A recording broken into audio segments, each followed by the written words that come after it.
Hello दोस्तों, हमारी आज की कहानी है आंसू। हेलो अनुष्का। अरे नहीं नहीं, मैं तो उसकी सास बोल रही हूँ।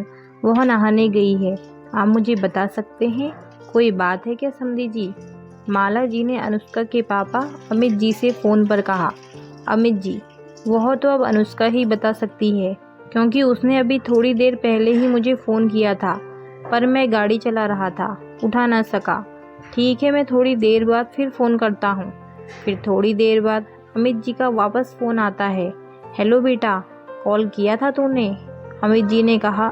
अनुष्का, हाँ पापा, बस ऐसे ही फ़ोन किया था, आपसे बात करने का मन किया इसलिए। अमित जी, ओह अच्छा, मुझे लगा तू तो इस समय कभी फ़ोन नहीं करती, क्योंकि मैं दुकान पर होता हूँ। अनुष्का, ठीक है पापा, फिर मैं बाद में कॉल करती हूँ। इधर अनुष्का फ़ोन रखती है और उधर उसके सामने खड़ी माला जी कहती है, क्यों फ़ोन किया था अपने पापा को? हमारी शिकायत करने? पर तू यह क्यों नहीं समझती कि तेरे पापा की ही गलती है?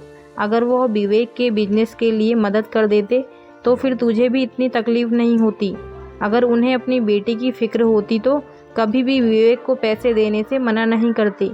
वैसे भी शादी के बाद लड़कियों को ससुराल में जो कुछ भी क्यों न सहना पड़े, उसके मायके से सिर्फ समझौता करने की ही सीख मिलती है, तो तुम्हारे पापा भी यही करेंगे। और अगर तुम्हें फिर भी उनसे विवेक के बारे में कहना है तो कह सकती हो। उसके बाद जो विवेक तुम्हारा हाल करेगा उसकी जिम्मेदार तुम खुद होगी। अनुष्का रोने लग जाती है और मन ही मन सोचती है, क्या सच में शादी के बाद लड़कियों के आंसू पोंछने वाला कोई नहीं होता? क्या सच में पापा नहीं सुनेंगे मेरी तकलीफ? क्या उन्हें भी कोई फर्क नहीं पड़ेगा मेरे आंसुओं से? सच ही तो कह रही थी मम्मी जी। उन्हें अगर समझना होता तब ही समझ गए होते, जब मैंने उन्हें बेवक्त फ़ोन किया। फिर वह जानबूझकर समझना नहीं चाहते हैं। ना जाने और भी क्या क्या सोचे जा रही थी अनुष्का। अगले दिन जब सुबह विवेक दफ्तर के लिए निकल ही रहा होता है तो माला जी उससे कहती हैं, बेटा तू निकलने से पहले एक बार इसकी खबर लेता जा। वह कल रात को तू घर देर से लौटा था, मैं तुझसे कह नहीं पाई।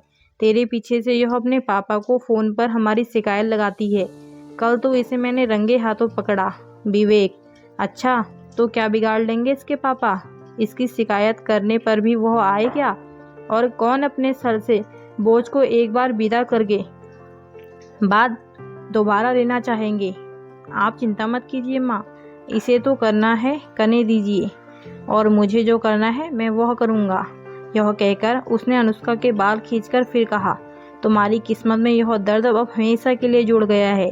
तुम्हारी मदद ना तो अब तुम्हारे पापा कर सकते हैं और ना कोई और। तभी पीछे से अमित जी आकर कहते हैं, इस गलतफहमी में मत रहना बरखुरदार, छोड़ दो मेरी बेटी को, वरना वह हाल करूँगा कि ज़िंदगी भर भूल नहीं पाओगे। विवेक, आ गए इस मरूम के पापा, क्या बिगाड़ लेंगे आप मेरा?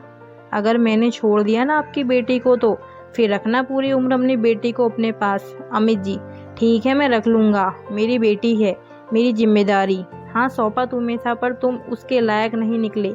माला जी, इतना ही था तो दे देते विवेक को पैसे, बेटी को पूरी उम्र बिठाकर खिला सकते हैं, पर दामाद को उसके भविष्य के लिए पैसे नहीं दे सकते।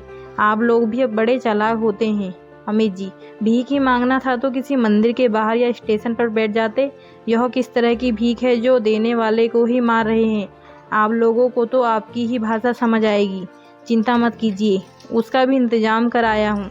वह देखो आ गई पुलिस, ले जाइए इनको। यह देखिए मेरी बेटी को हर दिन दहेज के लिए मारते हैं। यह कहकर अमित जी ने अपना मोबाइल आगे बढ़ा दिया, जिसमें वह तस्वीर होती है जब अमित जी अंदर आ रहे थे और विवेक ने अनुष्का के बाल खींचे थे। फिर पुलिस विवेक और माला जी को घरेलू हिंसा के जुर्म में गिरफ्तार कर ले जाते हैं। उसके बाद अनुष्का अपने पापा से लिपटकर खूब रोने लगती है। अमित जी, बेटा तेरे आंसू उस दिन भी बह रहे थे जब तेरी विदाई हो रही थी, और आज भी बह रहे हैं जब तेरी कष्ट से जुदाई हो रही है। चाहे कितना भी फर्क हो तेरे आंसुओं में, मुझे तेरे आंसू बर्दाश्त नहीं। जब तूने उस दिन मुझे बेवक्त फ़ोन किया, मैं तभी से चैन से नहीं बैठ पाया और लग गया छानबीन में। तब मुझे पता चला यह लोग तेरे साथ कैसा व्यवहार करते हैं, पर तूने मुझे कभी कुछ क्यों नहीं बताया? इतना अत्याचार क्यों सह रही थी? अनुष्का, पापा, एक तरफ आप मेरे लिए इतना सोच रहे थे और दूसरी तरफ आपको मेरी परवाह नहीं। मैं यह सोचकर आंसू बहा रही थी, क्योंकि बचपन से यही देखती और सुनती आई हूँ कि शादी के बाद लड़कियों का असली घर उसका ससुराल होता है। ससुराल अच्छा मिले तो भाग्यशाली, वरना बदकिस्मत। ऐसे में बदकिस्मत लड़कियाँ पूरी जिंदगी आंसू बहाते हुए निकाल देती हैं। मायके वालों को सब कुछ पता होता है, पर फिर भी थोड़ा एडजस्ट कर लो, यह कहकर अपना पल्ला झाड़ लेते हैं। अमित जी, बेटा, कह तो तू सही रही है। हम जिस वर्ग में रहते हैं वहाँ हम हमेशा ऐसा ही देखते और सुनते आए हैं। पर इतनी सारी बातें तुझे याद रही? बस अपने पापा की बातें भूल गई जो उसने तेरी विदाई के वक्त कहा था। बेटा, आंसू बहाते हुए जा रही हो, पर आंसुओं के साथ रहना नहीं। शायद इस बात का अर्थ तू समझ नहीं पाई। अनुष्का, हाँ पापा, तब तो समझ नहीं पाई थी, पर अब समझ गई। काश कि हर लड़की के पापा अपनी बेटी को विदा करते वक्त यही कहते, ताकि हर बेटी खुद को बदकिस्मत नहीं भाग्यशाली समझे।